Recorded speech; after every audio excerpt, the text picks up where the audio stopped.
హైడ్రా అనేది ఇప్పుడు హైకోర్టులో ఉన్న అంశం కదా. ఇప్పుడు వీళ్ళు వెనక్కి అంటే మేము 2024 వరకు ముందేమో ఏమో నాకు కూడా మంచి మాటలు వస్తాయి, ఏదో పీకినట్టుగానేమో మేము అవి పరిరక్షించాలి ఇవి పరిరక్షించాలని చెప్పి పాపం కూలగొట్టి, సరే ఉన్నందుకు కూలగొట్టిన బలిసిన ఉందంటే వాడు కట్టుకుంటాడు, వాడు నష్టపోయేది ఏమి ఉండదు. కానీ ఇలా మధ్యతరగతి కుటుంబీకులు నష్టపోయారు.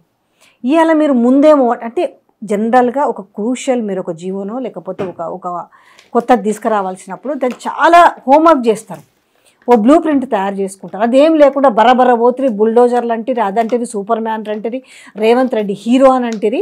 ఇప్పుడు తీరా చూస్తేనేమో మేము 24కి ముందు కట్టినే మేము కూలగొట్టామని చెప్తారు. ఇప్పుడు ఏంది ఈ సమస్యగా ముగిసిందా? అప్పుడున్నంత హైపు లేదు, ఇప్పుడు ఎందుకు అంత దూకుడు లేదు.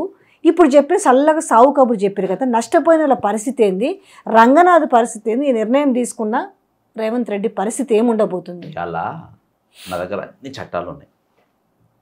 రెవెన్యూ చట్టము, ఫసలీ చట్టం అంటారు దాన్ని. ఈ రంగనాథ్ అసంటోడు రేవంత్ రెడ్డి అసంటోడు చీఫ్ మినిస్టర్ అవుతారని అప్పటి గవర్నమెంట్, నేను మొన్న కేటీఆర్ కూడా ఎక్స్ప్లెయిన్ చేసిన, వాళ్ళు కూడా మర్చిపోయారు ఆ జీవోలు తీసేదాన్ని. 2014 తెలంగాణ ఏర్పడంగానే కేసీఆర్ చీఫ్ మినిస్టర్ అయినాక తీసిన జీవోలు ఇవి. ఆ జీవోలలో ఏముందంటే, మీకు ఒకవేళ చెరువు ఉన్నా అక్కడ దాన్ని శిఖంలో కట్టినా ఎఫ్టీఎల్లో కట్టినా ఒకవేళ వాళ్ళకిన డాక్యుమెంట్స్ ఉంటే లీగల్ డాక్యుమెంట్స్ అవి కూలగొట్టడానికి వీలు లేదు. నంబర్ 1. ఇరిగేషన్ చట్టం ఏం చెప్పిందంటే సేమ్ ఇంకోటి ఇరిగేషన్, ఒకవేళ మీరు ఆ ఇల్లు కావాలన్నా ఆ జాగా కావాలన్నా దానికి ల్యాండ్ ఎక్వేషన్ యాక్ట్ ప్రకారం చట్టం ప్రకారం 2013 చట్టం ప్రకారం మీరు డబ్బులు ఇవ్వాలి, ఇచ్చి వాళ్ళు ఒప్పుకుంటే మీరు తీసుకోవచ్చు అని 2 చట్టాలు పెట్టింది. ఈ 2 చట్టాలను కూడా డెమాలిష్ చేసి హైడ్రా పుట్టింది. మున్సిపల్ చట్టాలను డెమాలిష్ చేసింది. ఇప్పుడు ఏంది మరి, ఇప్పుడు ఏం జరగబోతుంది? పంచాయత్ రాజ్ చట్టాన్ని డెమాలిష్ చేసింది కదా. ఇవాళ అది ఒక మాఫియా లెక్క పనిచేసింది. హైడ్రా అనేది తెలంగాణ మన హైదరాబాద్లో ఒక మాఫియా లెక్క పనిచేసింది. నువ్వు ఇలా రూల్స్ మార్చి ఎట్లా నడుస్తుంది? ఇదే నువ్వు రూల్ మారవద్దు, నువ్వు కూలగొడతానో కూలగొట్టాలి, నువ్వు కూలగొట్టాలి. ఈరోజు కూలిపోయిన ఇండ్లకు మీరు చెప్పినట్టు కూలిపోయిన ఇండ్లకు ఇది కడుతున్నారు కదా, కడుతుంది. ఇది ఇప్పుడు మూసి ప్రక్షాళన అనుకుంటా, ఇట్లా పెద్ద స్కామ్ నేను చెప్తాను మీకు. ఇప్పుడు ఇది ప్రపంచ దేశాలలో హ్యారీస్ నగరం, ఫ్రాన్స్ దగ్గర హ్యారీస్ నగరం ఉంది. హ్యారీస్ కూడా వెల్ ప్లాన్డ్ అయినా కానీ వర్షం పడితే తుఫాన్ వచ్చి మనం మొత్తం కొట్టుకుపోయింది. ఇది మన హైదరాబాద్లో ఉన్న కంపెనీలకి వెళ్ళి వస్తే మూసీలకు పోయేటటువంటి కాలుష్యం. ఓకేనా? ఇది అయితే అసలు మూసీ నాశనం అయ్యేది ఫార్మా కంపెనీ చేయబట్టి. అవి 100 కాదు. అక్కడ నాగార్జున కన్వెన్షన్స్ కూలగొట్టింది, ఫస్ట్ భయం పుట్టించి, నెక్స్ట్ లైన్ కట్టింది ఇక ఫార్మా కంపెనీలు. ఎవడు ముఖ్యమంత్రి సహాయ నిధికి 2 కోట్లు. సువిన్ లైఫ్ సైన్సెస్ సొసైటీ అదేంట ఎప్పుడు సెప్టెంబర్ 17 ఇది. ఓకేనా? ఇక ఇది వరద బాధితులకు డాక్టర్ రెడ్డిస్ ల్యాబొరేటరీ సంస్థ సహాయ నిధికి 5 కోట్ల రూపాయలు.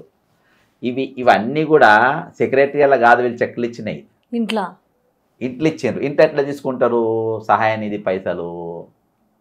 ముఖ్యమంత్రి అధికారులు ఈ పైసలు లెక్క ఏమైంది? ఇది సహాయ నిధి కదా, ఈ లెక్కొద్దు. ఇది నువ్వు జనానికి ఇచ్చినావు అనుకుందాం. ఖమ్మం వరద బాధితులకు నువ్వు పోయి ఇచ్చినావు, ఖమ్మం వరద బాధితులకు 1 లక్ష రూపాయలు ఇచ్చినావు, వాళ్ళని ఆదుకున్నావు, ఈ పైసలు తీసుకుపోయి అని మనం అనుకుందాం. 2 నిమిషాలు ఇయ్యలే మనం అనుకుందాం, అది ఆ లెక్క తర్వాత. ఓకేనా? ఇది ఇంట్లో తీసుకున్నాడు. ఓకేనా?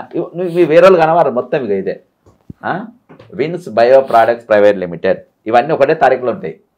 సహాయ నిధికి 51 లక్ష, ఈ బుడ్డం ఈ 1 కోటి రూపాయలు. అర్థమైందా? ఇట్లా డివిస్ కంపెనీ అయితే మనకు తెలుసు, డివిస్ తోని ఇక్కడ కదా 15 గ్రామాలలో 15 గ్రామాలు కబలించేసినాయి మూసీని. దాని గురించి ఇవాళ పెద్ద విలన్ ఎవడు? మూసీని ఖరాబ్ చేసే పెద్ద ఫార్మా కంపెనీ డివిస్. ఇవన్నీ 100. నీవు ఈరోజు ఫార్మా కంపెనీలను అక్కడికి వెళ్ళి వచ్చే కలుషితాన్ని అరికట్టకుండా మూసీ ప్రక్షాళన అనేది సాధ్యం కాదు. అది అంటే నీవు వీళ్ళని గీయాల ఒక్క కంపెనీకి కూడా నువ్వు నోటీస్ పంపలే, ఒక్క కంపెనీకి నోటీస్ పంపలే. సరే ట్రీట్మెంట్ ప్లాన్స్ మీ సొంతవి పెట్టుకోవాలని వాళ్ళతో ఒక రివ్యూ మీటింగ్ కూడా నువ్వు పెట్టలే. మూసీ ప్రక్షాళన ఎట్లా సాధ్యం? అసలు మూసీ ప్రాజెక్ట్ ఎందుకు? ఒట్టి పైసలు జరిగి ఇలా 3 రకాల పైసలు ఆల్రెడీ వచ్చేసినాయి. ఫార్మా కంపెనీలో మనకు కనబడేటట్టుగా 50 లక్షలు ఎందుకంటే ఇంట్లో తీసుకుంది కాబట్టి నేను చెప్తున్నా, తీసుకుంది కాబట్టి ఇంట్లో వేరే పైసలు కూడా ముట్టినాయి. అర్థమైంది. అర్థమైందా? నెక్స్ట్ ఈ పెద్ద పెద్ద వాసవి లెజెండ్ పెద్ద పెద్ద ఏవి కూడగొట్టలే, వాళ్ళై అక్కడికి వెళ్ళి వసూళ్ళు. ఈ విధంగా వెంచర్లల్లా నాకు ఒకటి వినిపించింది, వాసవి ఉన్న వాడు కడుతున్న దానికంటే కూడా డబల్ పైసలు అడిగినరు అనేది బయటకు వస్తున్న ఒక నానుడి జనరల్గా.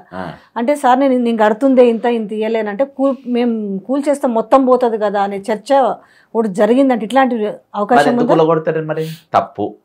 సరే ఈ నానుడు తప్పు అనుకో, 700 కోట్లకు ఉంటే 1000 కోట్లు అడుగుతున్నాడు అనేసి అంటే విన్న మాట జనరల్గా నేను కూడా అడుగుతున్నా. సరే నాకు కూడా వచ్చింది, సరే అది జరగలే, ఇది అబద్ధం అనుకుందాం. మీరు ఎందుకు గులగొడతలేరు? మరి ఎందుకు గులగొడతలేవు? ఇవి అబద్ధం అనుకోని నువ్వు గులగొట్టాలి కదా. ఇంకా అమీన్పూర్ కాడ కానీ ఇలా కానీ ప్రత్యేకంగా వాళ్ళు దృష్టి పెట్టడానికి చాలా కారణాలు. నాకు చాలా విషయాలు నాకు తెలిసినాయని రంగనాథ్ గారికి మధ్యలో తెలిసిపోయింది. అందుకనే అమీన్పూర్లో ఎందుకు ప్రత్యేకమైన శ్రద్ధ కూడా నేను చెప్తా. ఇప్పుడు గుల్నే కదా, ఇప్పుడు ఆడ 30 ఎకరాల భూమి ఎవరు సేకరించిండ్రో చెప్తా. అదేందా ఎవరెవరు ఇది చేసిండ్రు, ఎవరెవరు భూమి రేపు టైం వచ్చినప్పుడు అన్నీ పడతాయి. దమ్ముంటే ఇవాళైనా మీరు FTL నిర్ణయించుంది అమీన్పూర్ పెద్ద చెరువు. ఆడ ఎవరెవరి భూములు, ఏం ప్లాట్లు ఉన్నాయి, ఏం ల్యాండ్స్ ఉన్నాయి. ఈరోజు అక్కడ ఉన్న కాంగ్రెస్ అభ్యర్థి ఎంపీ పోటీ చేసిన అభ్యర్థి మీద మీకు ఎందుకంత ప్రేమ, ఇవన్నీ కూడా చాలా చాలా విషయాలు అక్కడ. అయితే ఏడా చూసినా ఈరోజు ప్రజల హితం కోసం మీ ప్రభుత్వం ఇన్ని సబ్జెక్టులు మాట్లాడినాం.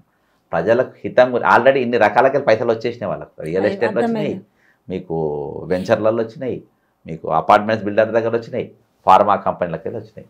ఒక రౌండ్ వచ్చేసింది. ఏది మూసి ముట్టుకున్నందుకు. హైదర్ షా కోట్ల దాదాపు 15,000 ఇండ్లు కూలగొట్టడానికి, అంటే ల్యాండ్ ఎక్వేషన్ చేయని. నేను నన్ను వాళ్ళు పిలిచాను, వాళ్ళ ఒక్క ఇల్లు కూడా నేను ముట్టుకొని నేను చెప్పిన.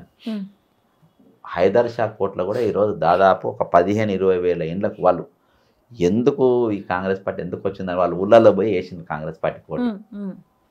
అలా చాలామంది రేవంత్ రెడ్డి అంటే చీఫ్ మినిస్టర్ కావాలని కోరుకున్న వాళ్ళు కూడా ఉన్నారు. అన్ని హైలైట్ అయింది తెలుసు. అట్లా గంట చక్ర పానీలు కూడా ఉంది దాన్నే, దాంట్లోనే కదా మధునగర్ పార్క్ అదొకటి, అదో ఏరియా. ఆడ కూడా అక్కడికి వెళ్ళి మొదలుపెట్టి అక్కడ ఆయన పెట్టుకోలే. ఇది ఎప్పుడైనా కోవట్గా మారుతాడు, ఈయనకు పెత్తనం ఇయ్యద్దీడా, మన ఇల్లు గుల్లగొట్టి మనం రాసిస్తాడు వద్దని చెప్పి ఆయన పెట్టుకోలే వాళ్ళ కమిటీలలో. అక్కడ ఇంతమంది ఇన్ని విధాలుగా ఆయనకు ప్రాఫిట్ వస్తూ ఉన్నాయి, పైసలు వచ్చేసినాయి మూసి ముట్టుకున్నందుకు. అది కట్టేది ఇక భగవంతుడు.